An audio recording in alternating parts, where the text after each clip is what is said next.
Hey guys, and welcome to a video with some tips that I've come up with for you guys as wipe is now around the corner. So starting off, do a fresh install.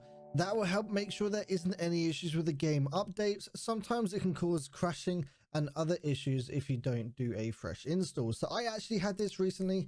Tarkov was crashing and I kept getting blue screen. It was a really weird thing. I basically did a nice good fresh install. I used some uninstalling program to make sure it's fully gone from the system, installed it, and now it is running like a dream. The next one is stop running everywhere. It's loud, it takes longer for you to pull out your gun whilst running than walking. I find most of the time I hear people before I see them, so I normally walk everywhere, even out in the open.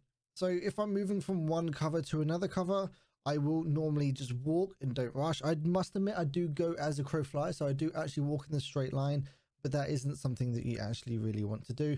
Of course, it's situational. So if you hear some firefights in the building you're walking towards, you can either decide to walk or run. If you are running, you will be making them people aware as they are, fighting each other inside the building. So walking will actually be quite beneficial for you. Ammo is more important than the gun itself. There is ammo charts everywhere. So the wiki team, the wiki website's got an ammo chart.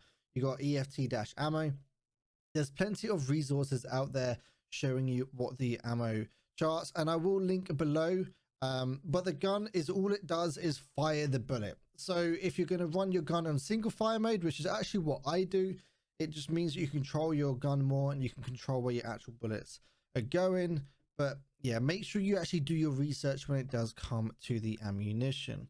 When you're solo, you don't always have to shoot the moment when you see someone. So I see a lot of the time that someone shoots someone and then it ends up becoming a four-man and they end up dying. When it comes to early wipe, just let people live. I'm telling you right now, you 100% walk past multiple people in your game in Tarkov and they didn't shoot you.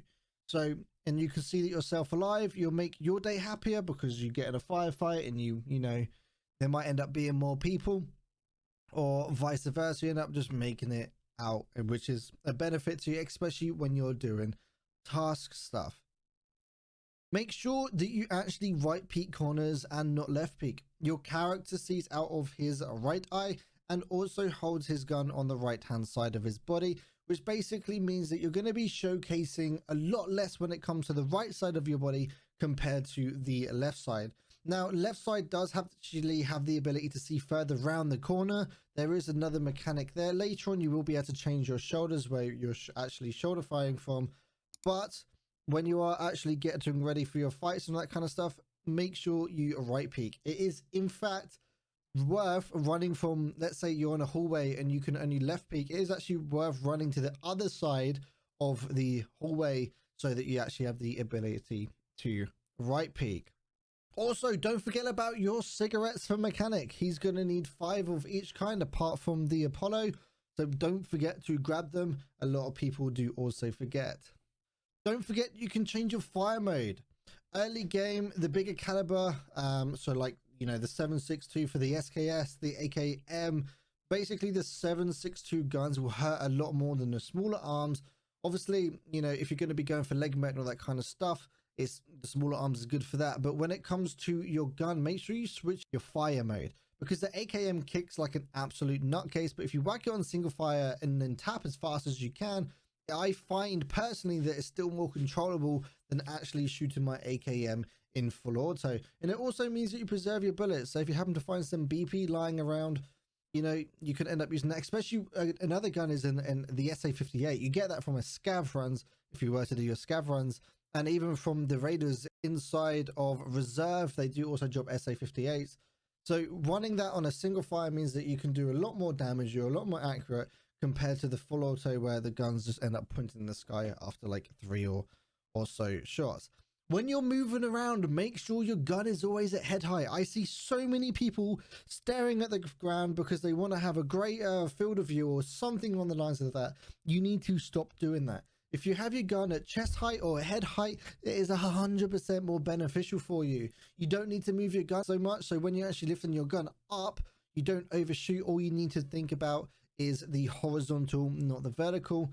And also, it means that you kill the person quicker, which is absolutely beneficial. Tasking is the best way to level. Don't worry about wiping lobbies, and don't worry about killing millions of scavs. Of course, if you do have to kill a scav or wipe a lobby, make sure you headshot them, because you do get a bonus every single time you headshot a player. But you don't need to kill every single person. In fact, you can use scavs as kind of like a radar. You can leave a scav at old gas station, and you know there's one left. So when you hear a scav shooting someone at old gas station, you know that there's someone there, obviously, because scavs are shooting someone, but you know that that scav is the one that you've left. And the thing is, a lot of the time, you know, people are actually surprisingly close to you. So if you end up leaving a scav behind you, it could end up giving you an early warning system. Make sure you always insure all of your gear and insurance fraud your armor and your weapons. I end up using my second, I call it my second inventory. I end up using my insurance as a second inventory. So whilst I'm getting ready for the day, doing my morning runs, I'm going to have a load of helmets, a load of armor, a load of contacts, rigs, all that kind of stuff thrown to one side. Of course, you can't insure the bullets inside of the mags that you dropped, so make sure you unload your magazines as well. And if you really want to be a stickler, take the bullet out your gun as well. But make sure you insurance fraud. It is one of the most powerful things in this game that people do actually overlook. So there are just 10 of the tips that I'm going to be doing for you. There will be more tips coming out. I think I might just do the other 30 or 40 in a single video, and then you guys can just ingest all of that wonderful goodness. If you guys would like to support what I'm doing, don't forget you can support over on Patreon or through the YouTube channel membership.